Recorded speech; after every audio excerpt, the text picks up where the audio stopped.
You're listening to The Jacob Valk Show. He's breaking down the latest and greatest in sports as only he can. Follow him on Twitter @RealJacobValk. Here he is,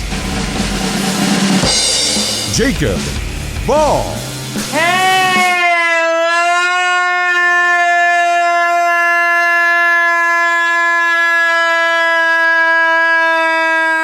sports fans. Welcome to another edition of the Jacob Valk Show. I am the Jacob Valk, except no imitation. I've got to start with Jets Colts. I don't even know where to begin. I really don't. Do I start with Mike White being on his way to another really good game before he got hurt? Do I start with Josh Johnson coming in and looking better than he's ever looked in his NFL career? That's not hyperbole.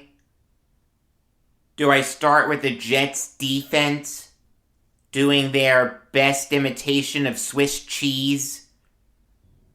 Do I start with Carson Wentz looking like the second coming of Johnny Unitas? Or Jonathan Taylor looking like the second coming of Edgar and James? I honestly have no idea. This was such a crazy game. It was weird. It was bizarre.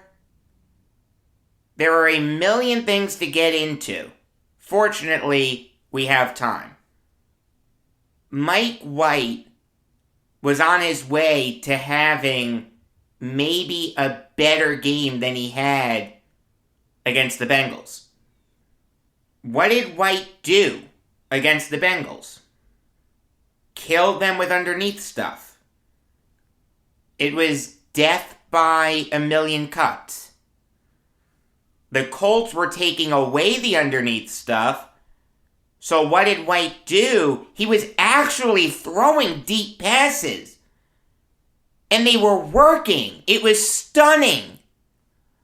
I did not think that would work. I really didn't. But White was on his way to having a really good game. He had completed 7 of his 11 passes for 95 yards and a touchdown. You know what his intended air yards per pass attempt was on Sunday against the Bengals? 3.7. That means, on average, White was targeting a receiver who was 3.7 yards past the line of scrimmage. You know what that number was yesterday? 9.5. That's a 6-yard difference. They were really letting White cook. Like, it was incredible. And it was working. It was absolutely working. The Jets go down 7-0 early. They couldn't stop the Colts to save their lives. Then the Jets answer back. White threw for 72 yards on the next drive, tied the game at 7. He found Elijah Moore on a beautiful deep pass. Blown coverage by the Colts, but still, White placed it perfectly. He didn't overthrow him. Very well done by White. Then, on the next drive, the Colts went down and scored again, but that's not the important thing. You saw White getting his wrist worked on. Live time, I was thinking to myself, okay, this doesn't look serious, I think White will be able to push through this. He threw a touchdown to Moore on his last pass. It's clear it's not affecting him. He'll be fine. Then Josh Johnson came out, and it's like, oh my God. God really hates the New York Jets, doesn't he? Why can't this team have nice things? Seriously. I just don't get it. They find a quarterback that looks really, really good. And he gets hurt right away? Doesn't even make it through the first quarter? I mean, come on, what kind of nonsense is that?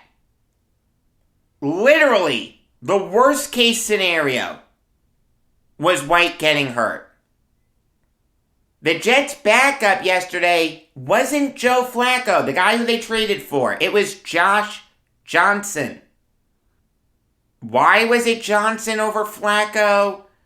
I don't know. Maybe Flacco needed a little more time to learn the offense. The Eagles traded Flacco to the Jets 10 days ago. The Jets have played 2 games since then. 2 games in 10 days is a lot. Like, it takes a while to learn the playbook. I understand that Flacco's a veteran. You should pick up the playbook pretty quickly, but he's going from Nick Sirianni's offense to Mike LaFleur's offense. They are different. It can take a while. Is it a bad look that Flacco's been inactive for both games that he's been back in green for? The answer is yes, especially since White and Johnson looked as good as they looked, but I'll give Flacco the benefit of the doubt.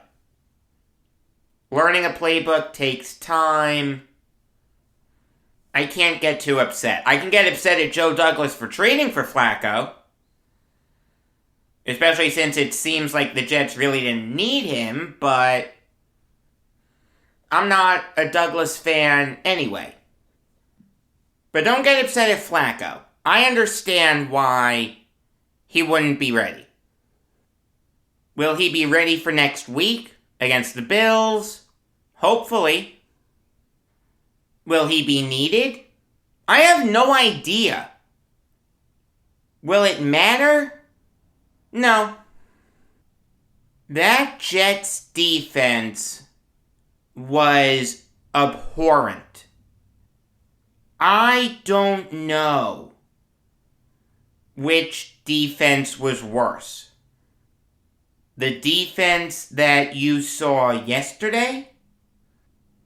Or the defense that you saw against the Patriots? It's close. It's really close.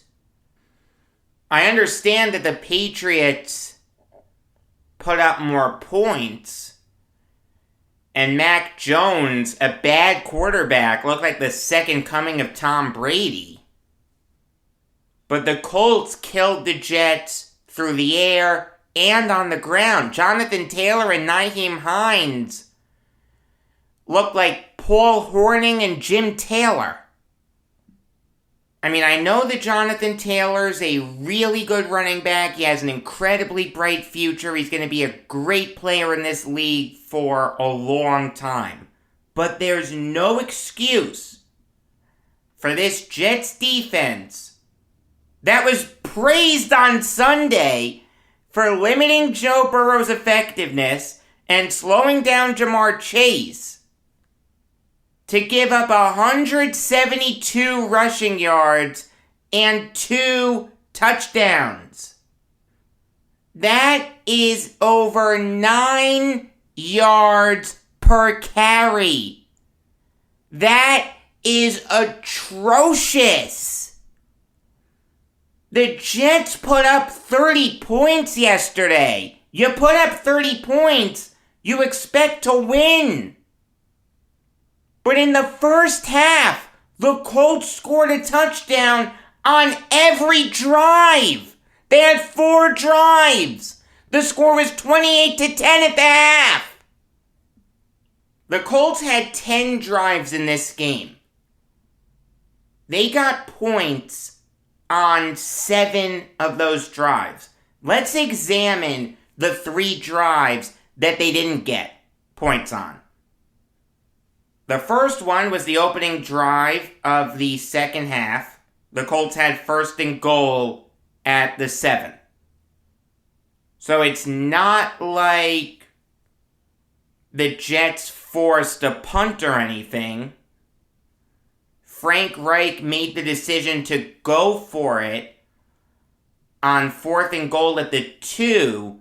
It was the right decision. I was surprised to see Jonathan Taylor get the handoff. I expected some kind of a play-action bootleg with Wentz throwing on the run to someone.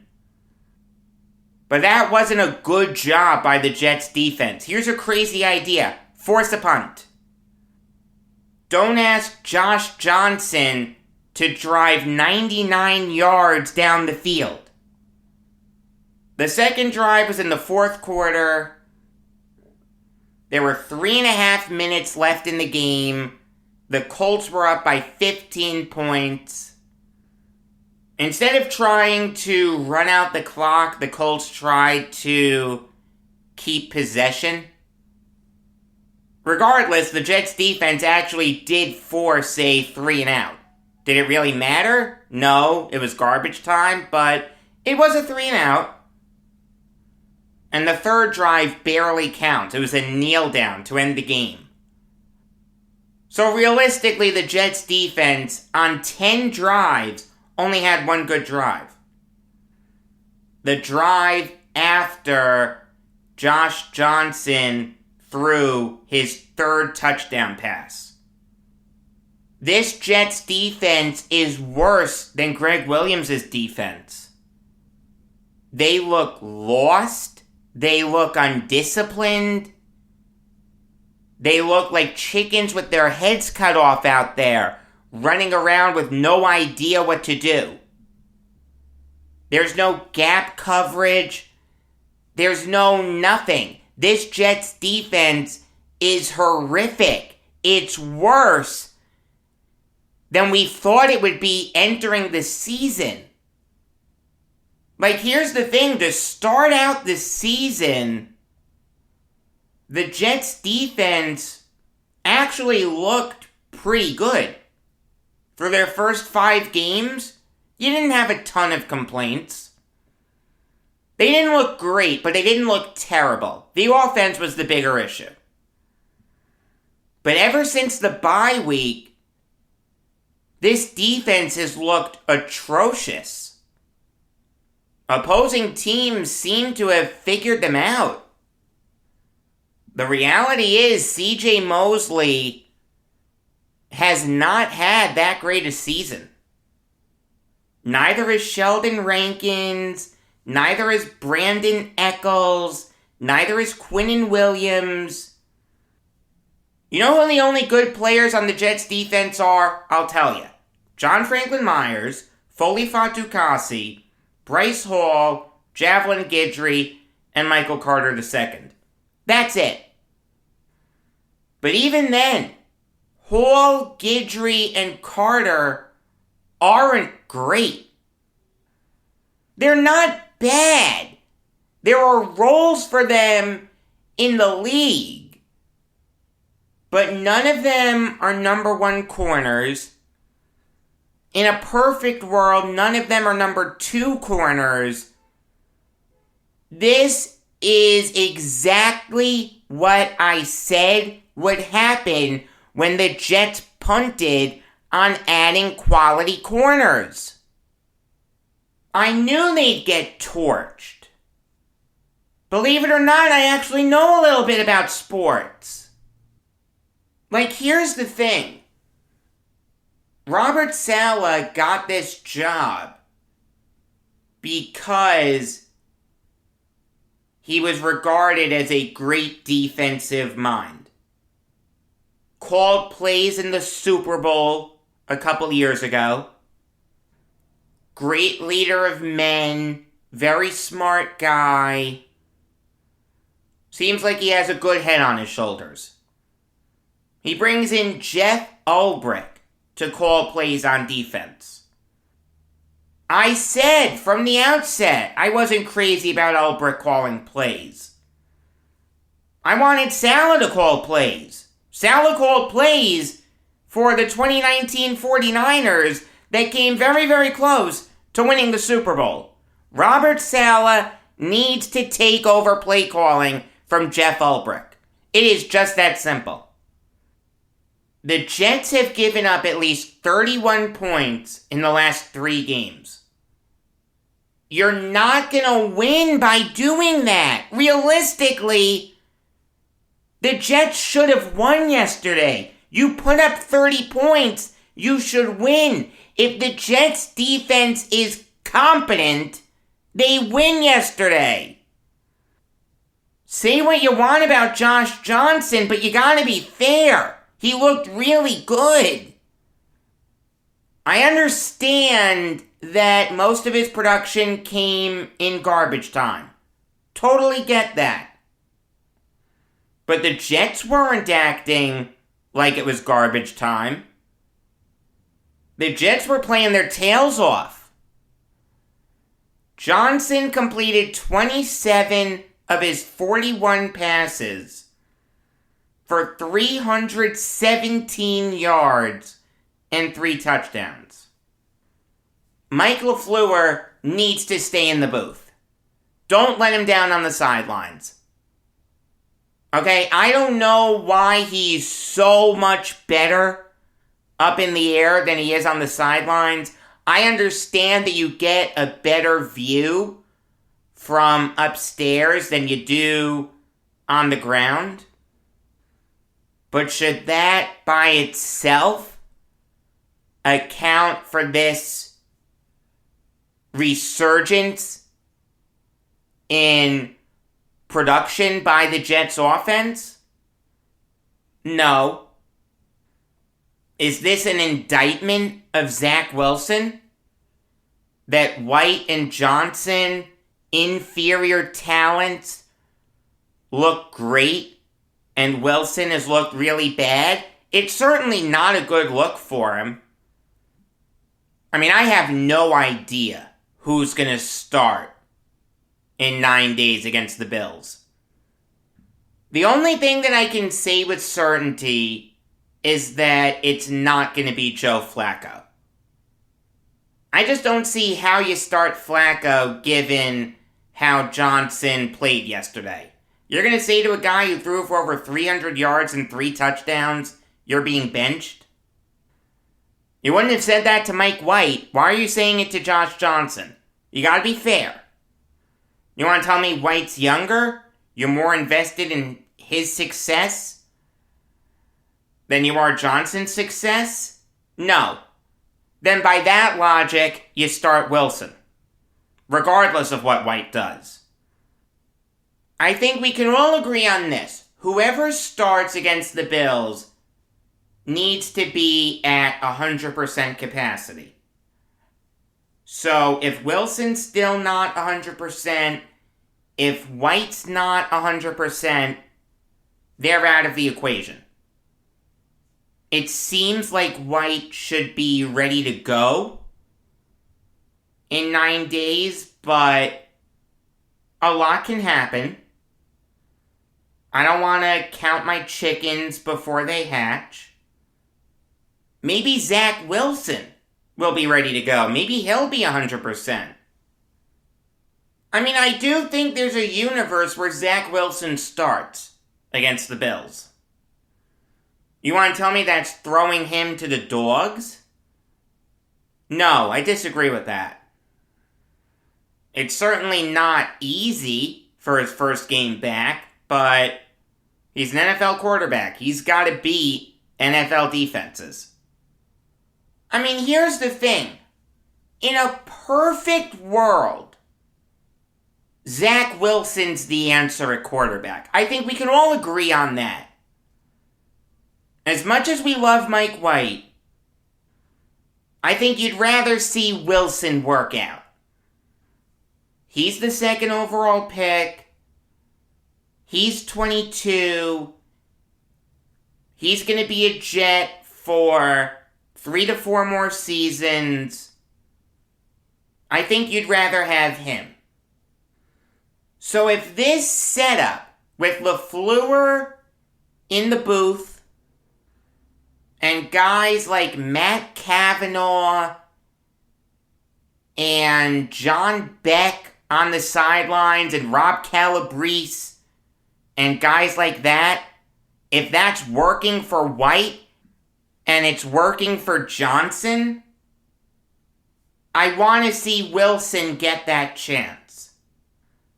You want to tell me you have Wilson on a short leash?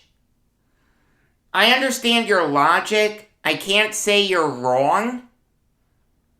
Mike, here's the thing. If the Jets start Wilson and he looks bad, the crowd's going to turn on him very quickly. They're going to be screaming for White or Johnson.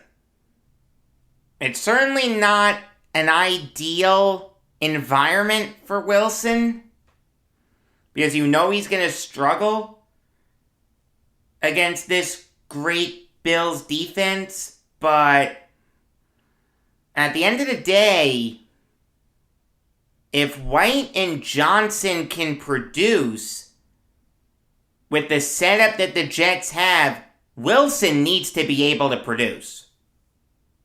Okay, the reality is we may be nearing a point of no return for Wilson. As unfair as this sounds, let me throw a scenario at you. And you can't tell me this is impossible. I hope it doesn't happen, but it's possible. November 14th against the Bills at MetLife Stadium. Wilson looks inept. The Bills eat him alive. Mike White comes in and looks better. Looks much better. I'm not saying he throws for over 300 yards. I'm not saying he throws for 3 touchdowns. I'm just saying he looks infinitely better than Wilson did. After the Bills game, the Jets are hosting the Dolphins. I understand that the Dolphins are an infinitely easier team to beat than the Bills. But how do you say to your fans, how do you say to your team that Zach Wilson is the better option at that point? What may be worth doing, to tell you the truth, is Wilson doesn't play against the Bills. You just say he's not 100%. We don't want him to play unless he's 100%. We're confident in White. We're confident in Johnson. We're confident in Flacco. We don't need to rush Wilson out there. The Dolphins will be an easier landing spot for him. If White and or Johnson get eaten alive by the Bills' defense, the fans will be screaming for Wilson. He'll tear up the Dolphins. Or at least he should tear up the Dolphins. They are atrocious on defense, almost as bad as the Jets. And everything's fine with the Jets. Of course, there is another way this can go. White or Johnson balls out against the Bills. Maybe, just maybe, the Jets win, or at the very least, they give the Bills a run for their money. How do you start Wilson? It's not easy to sort all this out. The Jets have a little bit of a quarterback controversy right now. We're not at Armageddon yet, but it's not looking great.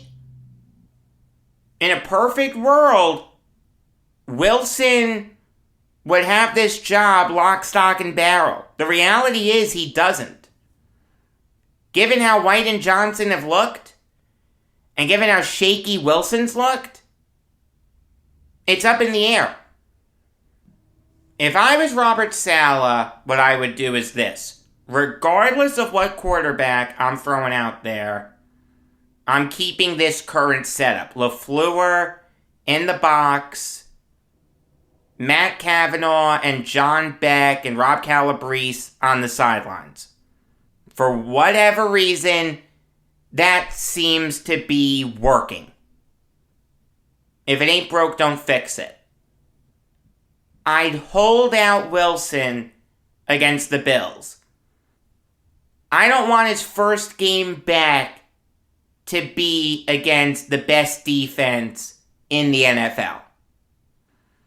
I just don't see that ending well. Even if Wilson is 100%, you sell it to everyone as he's not 100%, okay? I'm okay with lying like that. Let Mike White start against the Bills. If White's 100%, and it seems like he will be, you throw him out there with Johnson as the backup. If White's not 100%, you start Johnson with Flacco as the backup.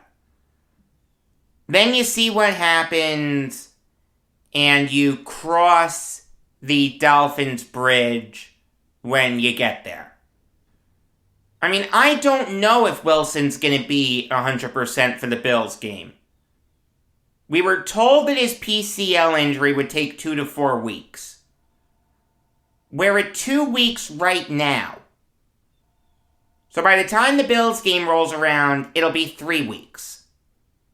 It's not unreasonable to say that Wilson will need that extra time to recover, and he'll need the higher end of the spectrum until he's 100%. I'm fine with that. The Jets don't need to rush him back. It's going to be very interesting to see how this unfolds. As for the Colts, there's not much I can say. They looked great. You want to tell me the defense should have locked down against Josh Johnson? Yeah, they should have. They looked a little out of it. But in all fairness to them, they were playing a Thursday game. No one likes playing Thursday games. And they were up 42-10 with about 6 minutes left in the third quarter. The Jets weren't going to score 4 touchdowns and 4 2-point conversions. That game was over. So, yeah. I can understand letting your guard down. I can understand being out of it. I'll give the Colts defense a little bit of a pass.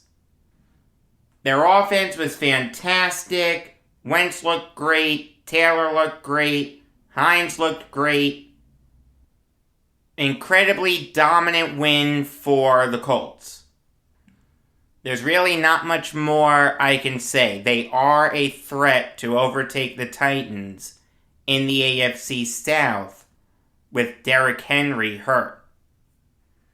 That's going to be a very interesting race to follow. Moving on now to the Browns cutting Odell Beckham Jr.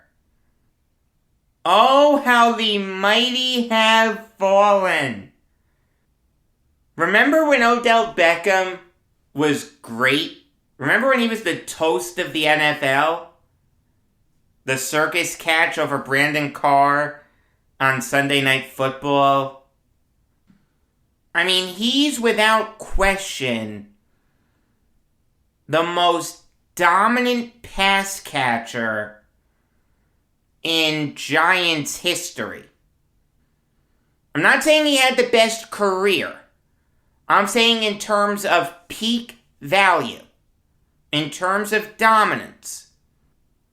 I think Beckham was better than Amani Toomer, was certainly better than Frank Gifford as a pass catcher. Gifford was more of a running back than anything else. He was better than Homer Jones. He was better than Kyle Rote. He was better than Mr. Salsa, Victor Cruz, Chris Callaway, Hakeem Nicks, etc., etc. Did he have his issues? Absolutely. Which is why Dave Gettleman was so okay with trading him. Giving him away for a lackluster haul. But not for nothing. That trade now that turned into Jabril Peppers, Dexter Lawrence, and O'Shane Ximenez for 29 games of Odell Beckham through 2.5 seasons. That's a great trade for the Giants. Like, that trade now looks fantastic for the Giants. I gotta be fair. Dave Gettleman is inept. There's no question about that. You just have to look at the team he's putting out there now. His win-loss record is atrocious, but the Giants did get some solid young defensive players for Beckham. Dexter Lawrence, even though he committed the killer offsides against Washington, is a good young defensive tackle. O'Shane Ximenez is turning into a solid edge rusher. And Jabril Peppers is a solid safety. Maybe you didn't get any future Hall of Famers, but you got solid players for a guy who only spent 2.5 seasons in Cleveland. I've got to be fair. That trade now looks fantastic for the Giants. Now, Beckham has certainly had his issues with the Browns. He got into it with Marlon Humphrey his first year there. He got hurt last year. This year, he was not clicking with Baker Mayfield. It just wasn't working. Beckham's father went on social media and criticized how the Browns were using Beckham. LeBron James seconded that notion. Now, on Beckham's 29th birthday, the Browns are moving on from him. I mean, it brings up an interesting question.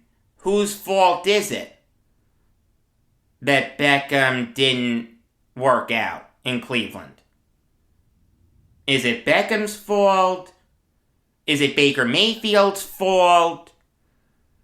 Is it John Dorsey's fault? Is it Freddie Kitchens' fault? Is it Kevin Stefanski's fault? Whose fault is it? I think it's a combination of a few people. Mayfield, for whatever reason, never seemed to click with Beckham.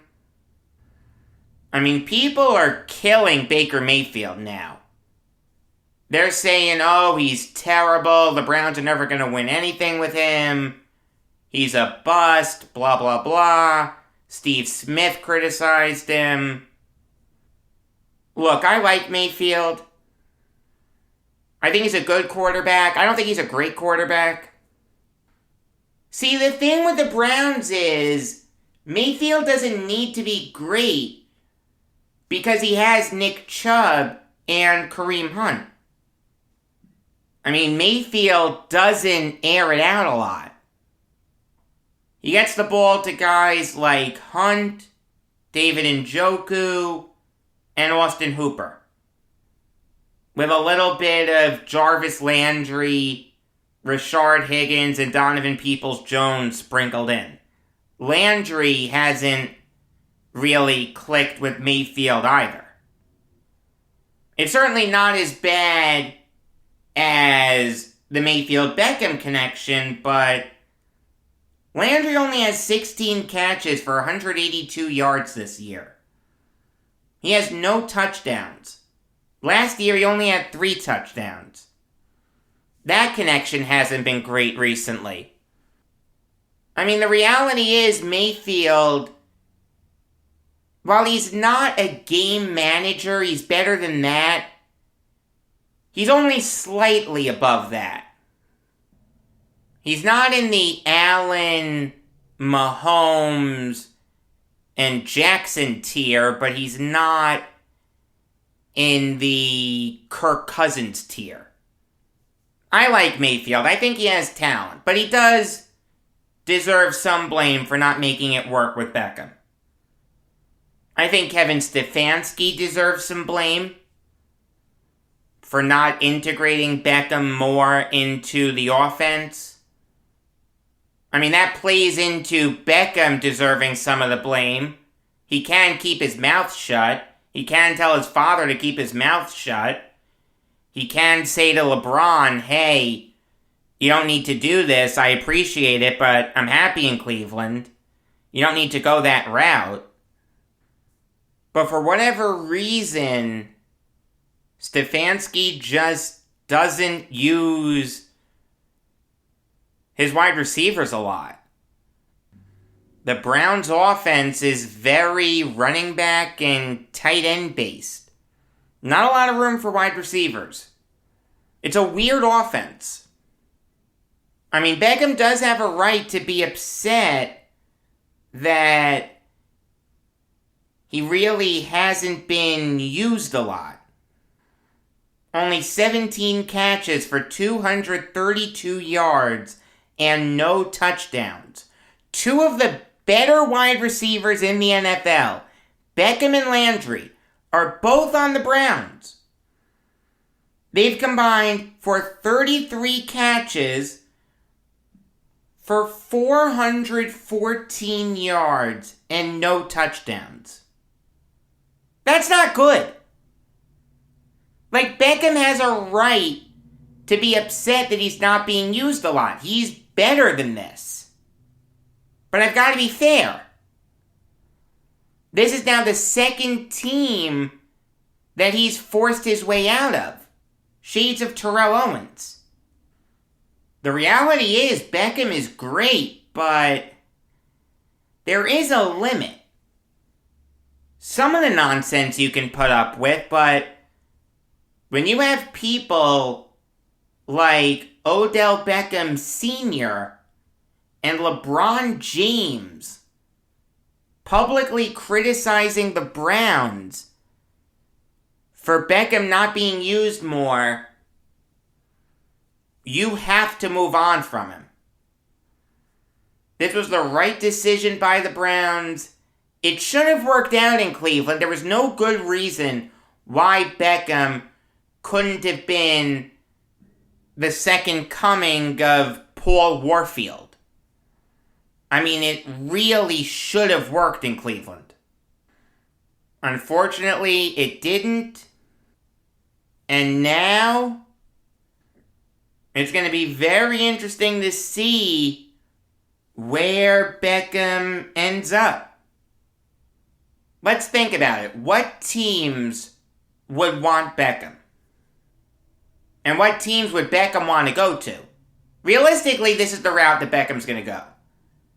He's going to look for a team that can win a Super Bowl, and then he'll parlay his great second half, or hopefully his great second half, into a big contract in March. Maybe not a huge, huge, huge contract, but a notable contract. I think the Colts make sense. Give Michael Pittman a running mate. That's not Zach Pascal. Pascal, in a perfect world, isn't a number 2 wide receiver. Beckham and Pittman together make sense. The Raiders make a ton of sense. Obviously, they just cut Henry Ruggs, rightfully so. So if you want to add a little more firepower to that offense, bringing Beckham in would make a ton of sense. The Chiefs would make a little bit of sense. Think about it. Tyreek Hill and Odell Beckham on the outside, Mecole Hardman in the slot. The Chiefs' defense doesn't need to be good. That offense can score 50 points a game. The Packers would make a ton of sense. Beckham just might be the best wide receiver that Aaron Rodgers has ever had. That includes Devontae Adams. Who's better, Beckham in his prime or Adams in his prime? It's close. It's very, very close. The Saints would make a ton of sense. Beckham's from New Orleans. He went to LSU. That's probably the most likely destination. The Saints really don't have any great wide receivers. Marquez Callaway is solid. Deontay Harris is solid. Neither one is great. You put Odell Beckham on the Saints, that team's a lot better. And you know that Beckham would be used a lot. Gun to my head, I'd say that Beckham's going to the Saints. But I did want to mention those other teams as possibilities. But now it's time for me to make my 3 NFL picks. Went 1-2 last week. 11-14 overall. I'm never making a pick in a Jets game again with the spread. It's just not happening. At least for this year. I always get it wrong. I'm not doing it anymore. My first pick is the Ravens -6 over the Vikings. Ravens are back from their bye. So they're rested. They've had 2 weeks to come up with a great game plan to beat a not great Vikings team. A Vikings team that isn't awful, but definitely isn't great. They're 3-4. The Vikings have only won 1 regular season game in Baltimore. That happened in 1998. That was the great Vikings team that went 15-1. I got news for you. Randall Cunningham isn't with the Vikings anymore. Neither's Randy Moss.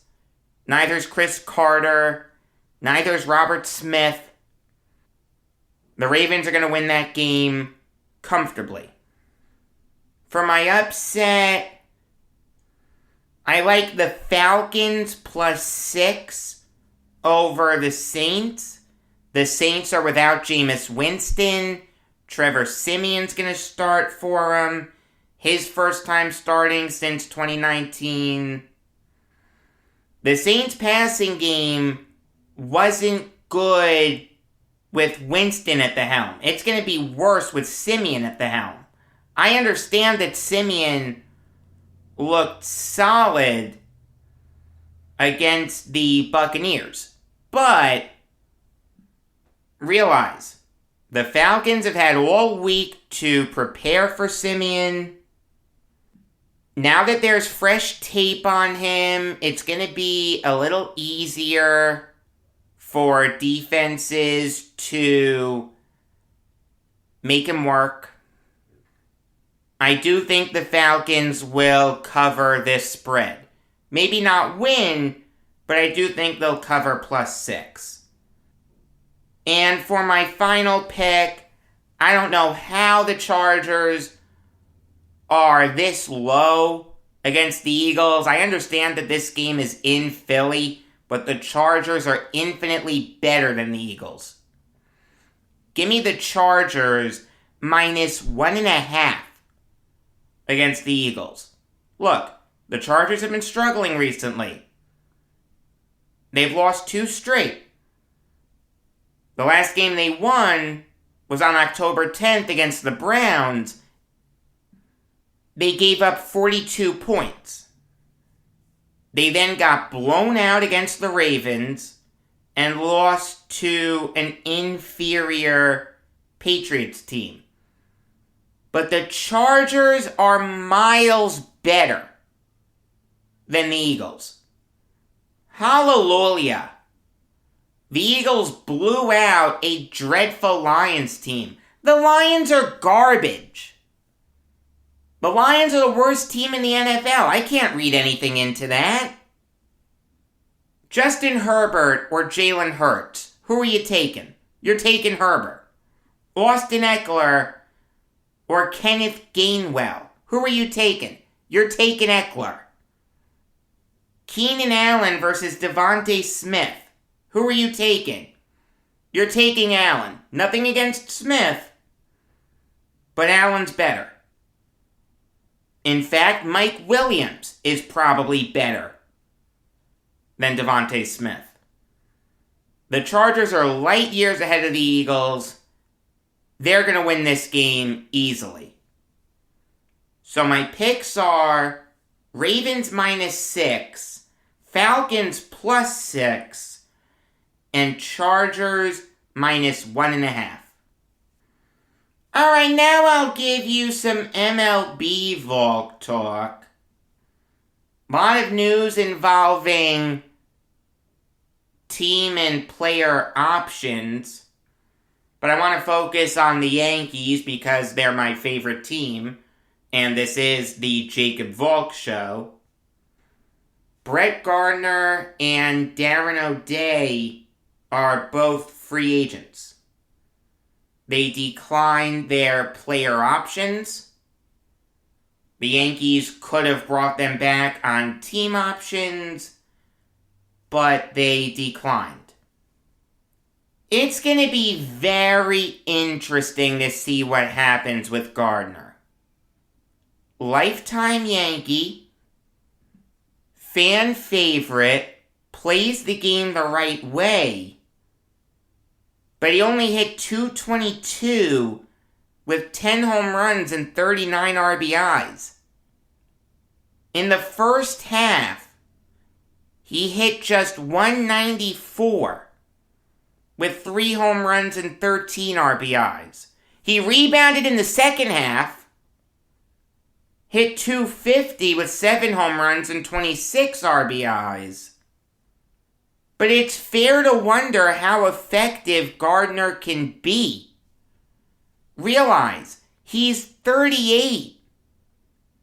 His best days are behind him. Like, here's the thing. As a backup outfielder, I'm fine with bringing Gardner back. But given the state of the Yankees outfield, you know that Gardner's going to be pushed into starting duty. The guy played in 140 games last year. Joey Gallo has an injury history. Aaron Hicks has a lengthy injury history. Aaron Judge, to his credit, stayed healthy, but he has an injury history. I could see the Yankees bringing Gardner back, but I don't want him as the 4th outfielder. Sign another backup outfielder. Let the bench be Higashioka, Odor, insert 4th outfielder here. You can find one in free agency very easily. And Gardner. You want to give Tyler Wade that role as the 4th outfielder? I'm fine with that. Wade had a good year last year. His bat finally came around. He had 268. He had 354 on base percentage. He had 17 steals. You want to have Wade ahead of Gardner on the depth chart? I'm fine with that. I could see the Yankees going that route. I could see them looking outside the organization to bring in a fourth outfielder. I could even see them letting Gardner walk and having the bench be Higgy, Odor, Wade, and insert fourth player here. Maybe Andujar? Maybe Frazier? I don't want it to be Frazier, but it's possible. See, here's the thing. My plan for the Yankees offseason has been thrown completely out of whack. I really thought they would change things up. But they brought Cashman back. They brought Boone back. God only knows if Hal Steinbrenner is going to break the bank in free agency. It just seems like it's going to be status quo for the Yankees. Maybe not bringing back the same players, but going with a similar approach to things in terms of how you evaluate these guys. Like, the biggest thing with Brian Cashman staying is that Joey Gallo's staying. There's no way that Cashman is going to trade Gallo right after trading for him. That's just not going to work. We can want him to go all we want, but it's just not going to happen. I'd be stunned if Cashman did that. I honestly have no idea what the Yankees are going to do this offseason. Like, really. We can call for them to sign Carlos Correa and Max Scherzer and Nick Castellanos and guys like that. But given the way Cashman does things, is that what's going to happen? Probably not. So in order to properly determine what the Yankees are going to do this offseason, you have to put yourself in the mind of Brian Cashman. And Brian Cashman is an idiot, so I can't do that. It's impossible for me to put myself in the shoes of a moron. The guy's terrible at his job. I can't predict what he's going to do. It's impossible for me to rationally explain irrationality. And that's what Cashman's been for a long time. Irrational. I'm not saying that these decisions to let Gardner and O'Day hit free agency are bad. I'm just saying that in recent history, Cashman has been an abject failure. There's no question about that. I mean, the decision to let O'Day hit free agency makes sense. The guy only pitched in 12 games last year. In the last 4 seasons, he's only pitched in 59 games. The reality is, it seems like his MLB career is over. He had a good run, made an all-star team, fun pitcher to watch. You gotta love submarine pitchers, but this is another case of Brian Cashman trusting an injury-prone player to right the ship, and naturally, it failed. You bring in Corey Kluber. Yeah, Kluber was really good for the Yankees, pitched a no-hitter, went 5-3 with a 3.83 ERA, but he only started 16 games. He only pitched 80 innings. What am I supposed to do with that? What am I supposed to do with a reliever who only pitches in 12 games? I'd be very surprised if the Yankees brought O'Day back. I'd be surprised if another team signed him. I think his career is done. He had a good career, a career that anyone would be proud of. But he's 39, and he's only pitched in 59 games the past 4 seasons. He's done. That's God's way of telling you that you should retire. Gardner could come back. I could see him not coming back, but I could also see him coming back. It just depends on what Cashman wants to do. I'm fine with it either way, but if O'Day comes back, that makes no sense. It's not going to work. Brooklyn Nets show comes your way Monday night. Regular episodes of the Jacob Valk show come your way every weekday afternoon. I also have some interviews to tell you about. One is currently in the hopper, but I'll tell you now, on Friday, you're going to get an interview that I'm going to do with David Kaiser, the author of a book on the 1965 NFL season. Until next time, I'm Jacob Valk, and always remember, if you disagree with me, you're wrong.